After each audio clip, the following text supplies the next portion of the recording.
Guy's name was Evolution False.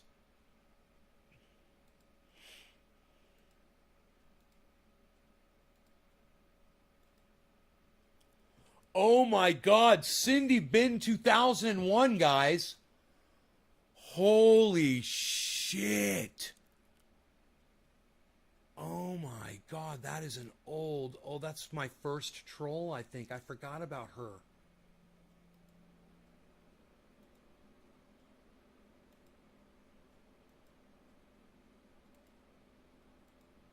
Who remembers Cindy Bin 2001 on YouTube?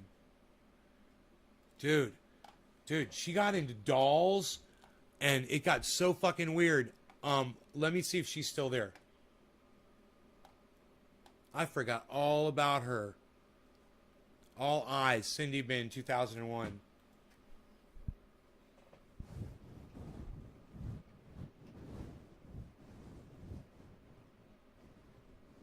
Nope, not coming up. No results found. Dude.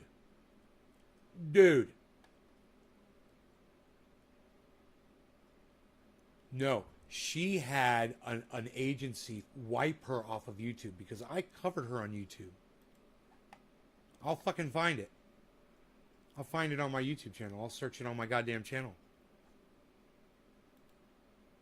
It's fucking hilarious.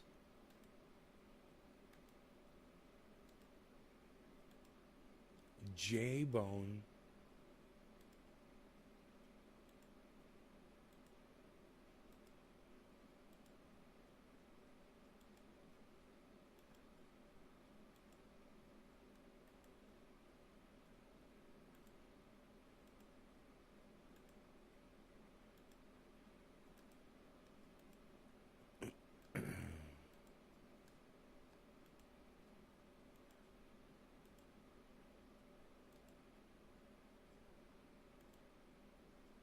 I got one for you. When you are stoned and relaxed, focus your attention.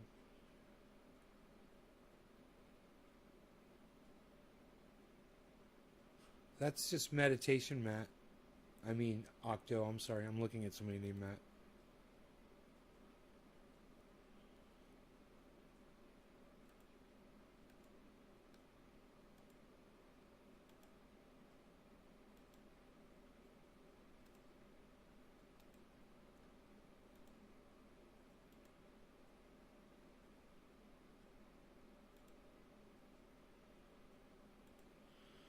Dude, I can't believe all these fucking bands. Oh my God. Billy Bong Thornton. I thought I lifted that band. What the fuck, dude? They put these in no specific order. But one thing's for sure. I'll be able to find fucking bands way faster now. Guaranteed. Because this is bullshit having to sit here like this.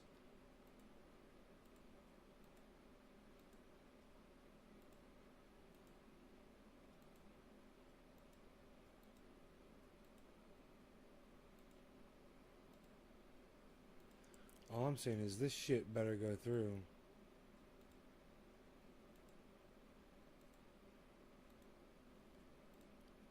Dude, these are fucking old ass troll names, man. Oh my God.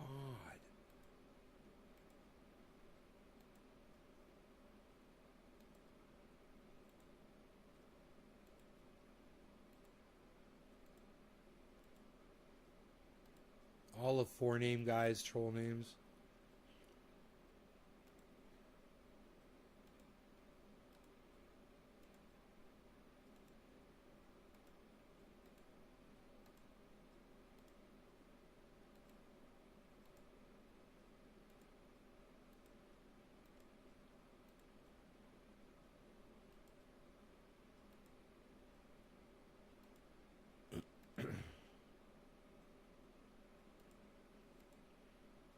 Some of these names are so fucking funny.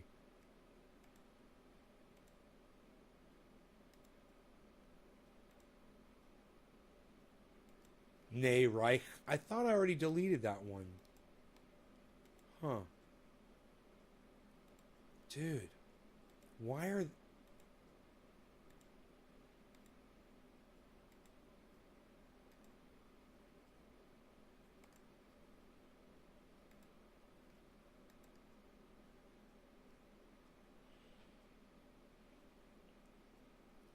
It's supposed to be a sign. Yeah, it's not, Octo. It's just an optical illusion. Your eyes get focused on something, and you start seeing images around that aren't there, that were imprinted on your eye from staring in one place. Everyone knows about that, man. It's like you're... It's so weird that you're so easily... I don't know. I know you say it's supposed to, but you said, I got one for you. How old are you, Octo?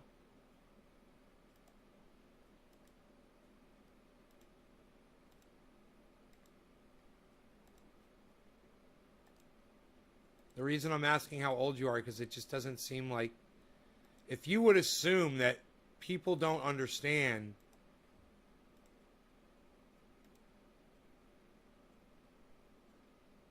Trained with some unique people. Bro, you understand that's just your optics in your eye, how they work, right? When you stare at something. It's got nothing to do with an altered state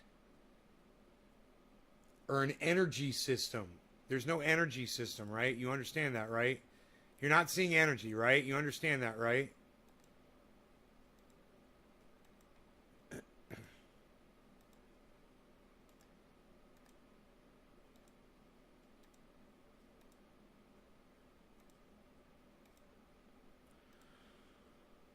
Dude, how long is it gonna take me to fucking unblock all these fucking people? Oh my god, dude, I can't believe this. I better go through this time.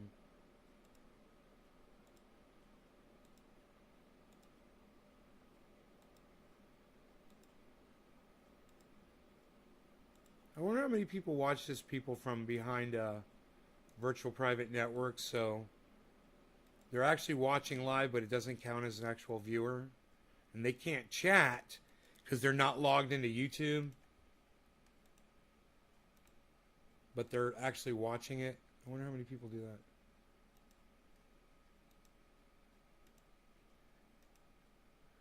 Okay, I'm going to hit save right now. And go back in there. And make sure that shit's saved. Community.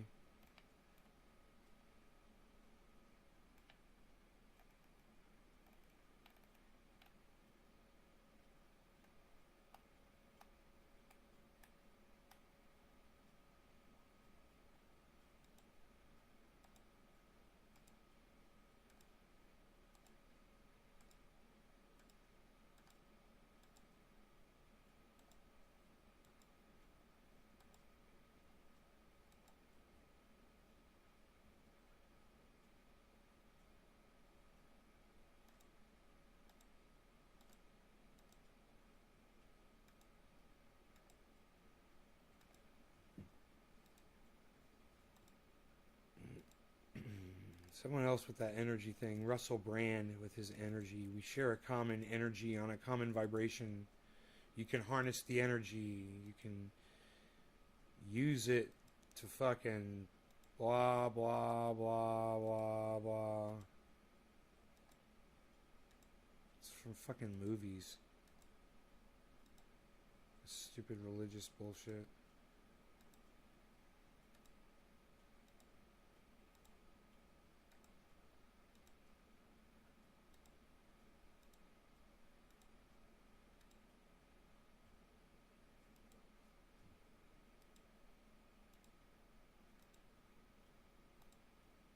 Man, people got so mad at me back in the day when I stopped saying anything but cannabis.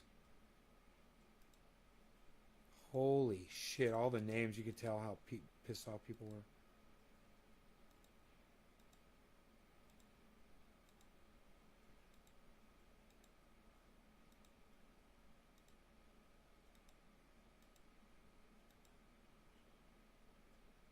Review anything but tech. That's a funny name.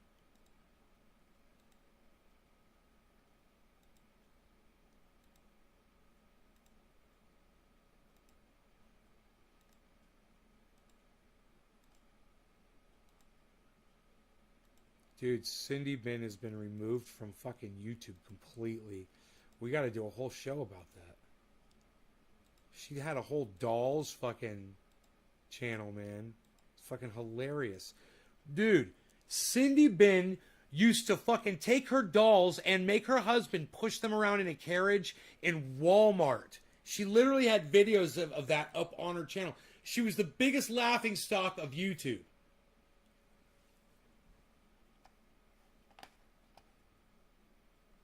It's probably called Cindy Dolls now or something.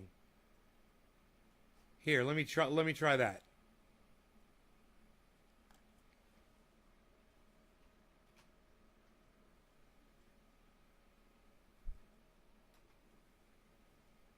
No results found.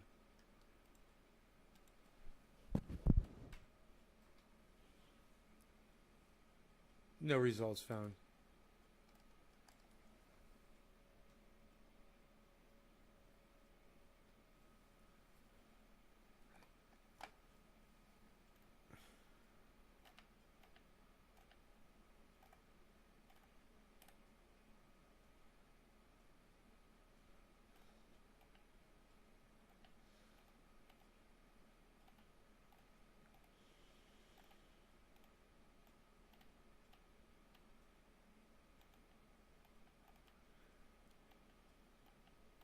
I just figured somebody would have something about her somewhere on YouTube, you know?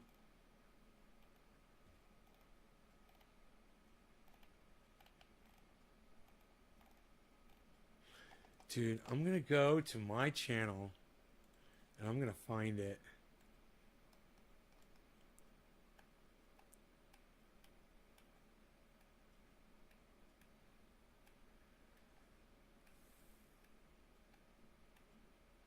Okay, I don't see Randy on here.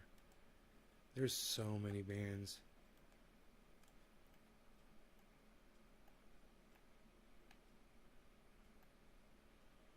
Wow. Oh my God.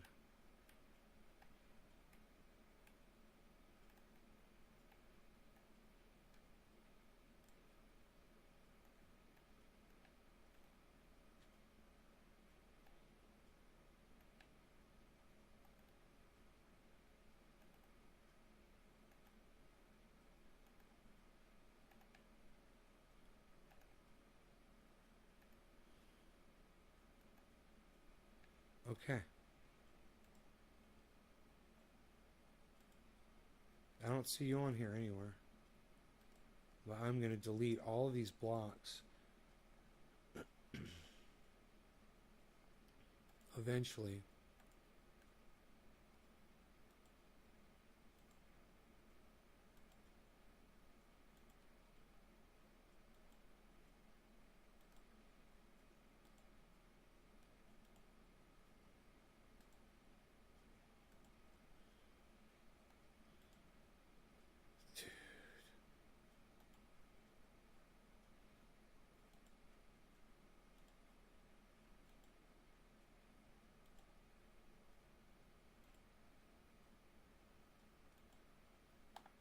It's noon.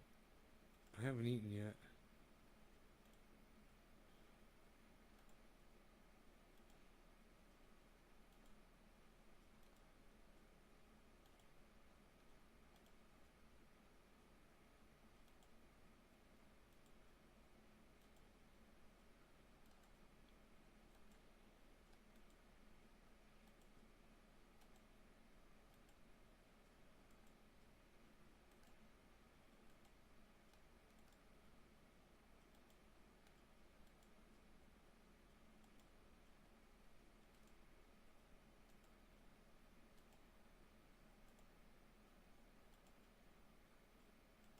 Jesus fucking Christ, dude.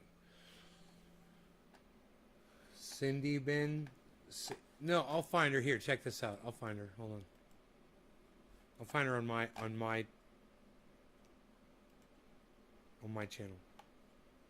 Just hold on a second. Where's the search on here? Search across your channel. CINDI.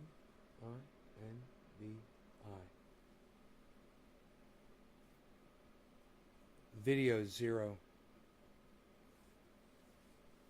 I don't know how that's possible. Cinder, cinder, cinder, cinder.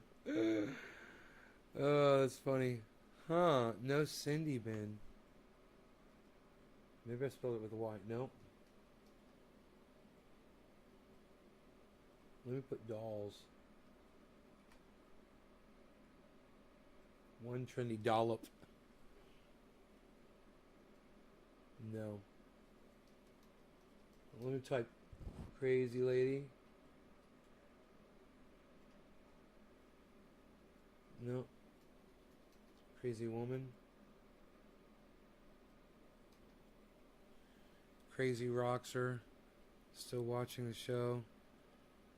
Crazy BHO.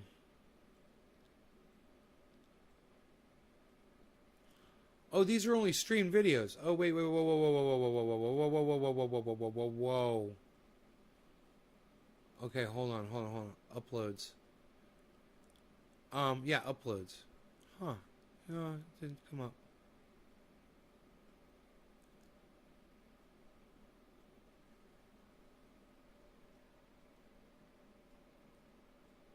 CINDIBIN. Yeah, I'll Google it now. CINDIBIN. Enter. Cindy Bin on Google. Facebook. A bunch of Russian shit. Type in Cindy Bin and then put dolls. Space dolls.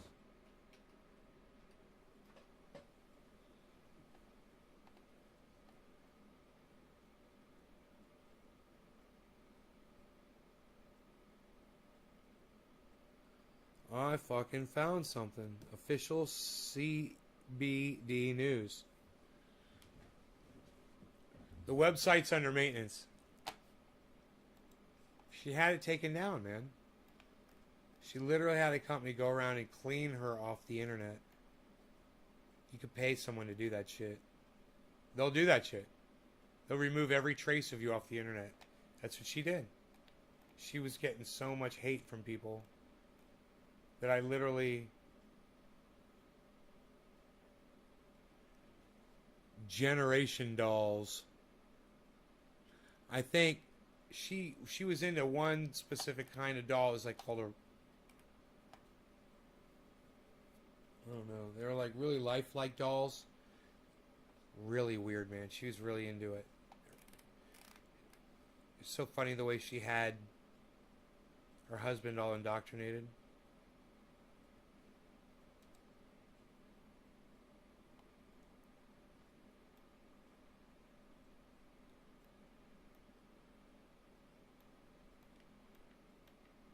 Reborns, oh my god. That's what they were called. That's what they were called. They were called Reborns.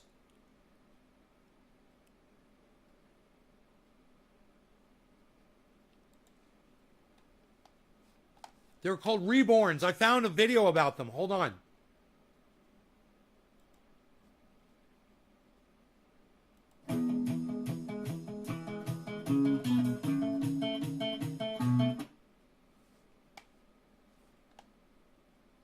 Oh my god. This, a grown woman changing the diapers on one of those. Really changing the diaper, giving it juice and changing the diapers.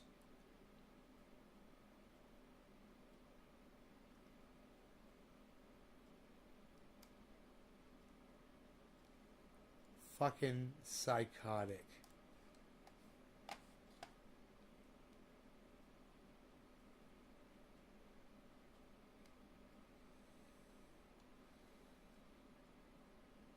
So creepy, dude.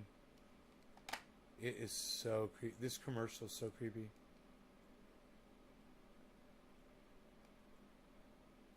So, it shows this girl out and about with her little doll. She's out and about with it. That is exactly what Cindy Bin used to have.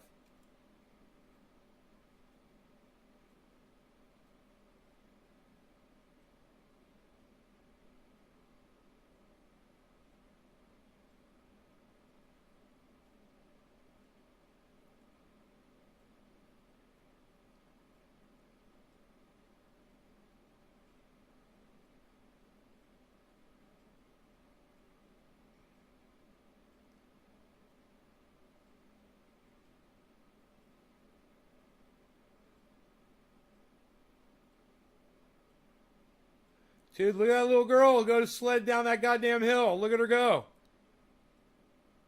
She's a little fucking badass.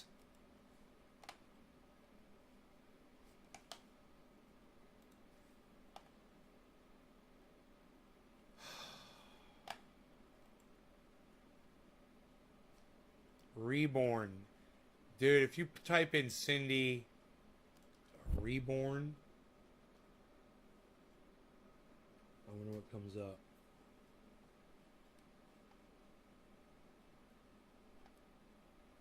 Reborn Living Dolls.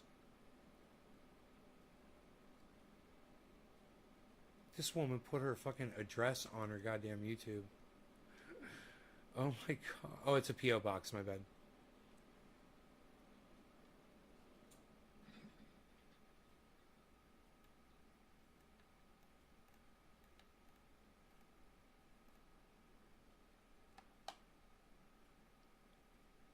Cindy's Baby Loves.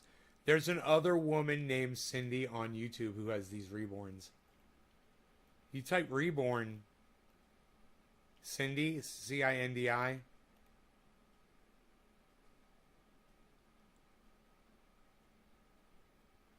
Okay, here's a lady shopping for reborn baby stroller and car seat with my reborns. Here's a crazy lady. She's a mom. She's got a daughter, but she's got these fucking babies, and this is her. Hey everyone, it's me, Dennis and Shiloh. Today we're at Target and we're gonna be. Okay, so. I'm making sure I'm in the video for who was that sweet? So this lady is going into Walmart.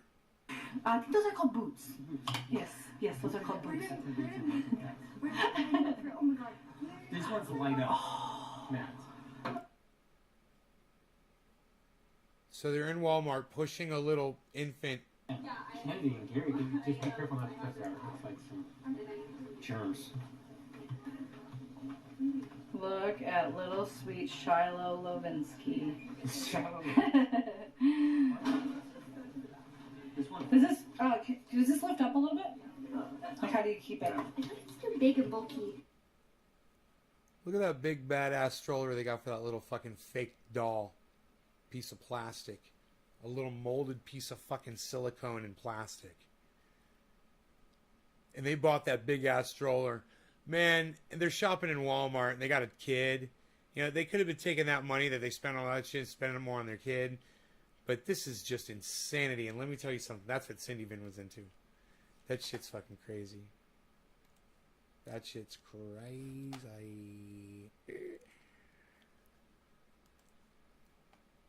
That's so funny that we found that shit.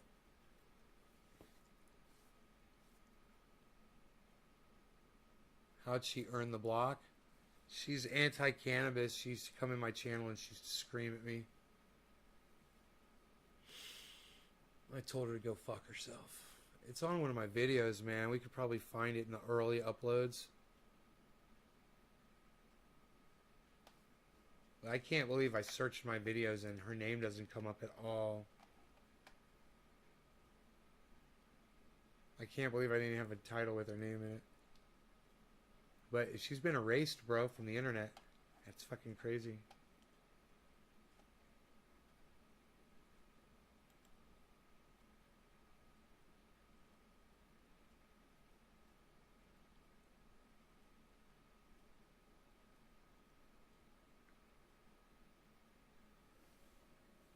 Out of coffee, guys. Sorry. Sorry about your luck. Hope you enjoyed the 4-hour show. 20 seconds of me waving goodbye, saying I love you guys so much. Thank you for watching. I hope you enjoyed watching me extract this keef. During the show, you guys learned making your own triage oil is not proprietary. You guys can all do it. Coconut oil, concentrated cannabis, decarboxylated 275 degrees, mixed with coconut oil in a frying pan. 50-50. Take that mix. Once it's thoroughly diluted, make sure that that keef is diluted. And the cleaner the keef, the cleaner your triage oil is going to be. But, you know, I prefer using a cleaner concentrate. That's on you guys. 1% peppermint oil, 1% concentrated THC oil, 99%, 98% coconut oil. We're thinking about going like 97% coconut oil, 2% peppermint oil to try to help preserve it, because I've had some go bad that was sitting out in the sun for massive amounts of heat and long periods of time. It makes the coconut oil go bad, go rancid. But we'll talk about that later. I love you guys. I'll see you this afternoon. I'll see you 4:20 or 7:10 tonight. 4 hours. I might be too tired to do a 4:20 show, but hope you enjoyed the 4-hour show, guys. I love y'all. If you guys appreciate the 4-hour show, head on over to Twitter and start doing your stuff over there. All right. Bye, guys.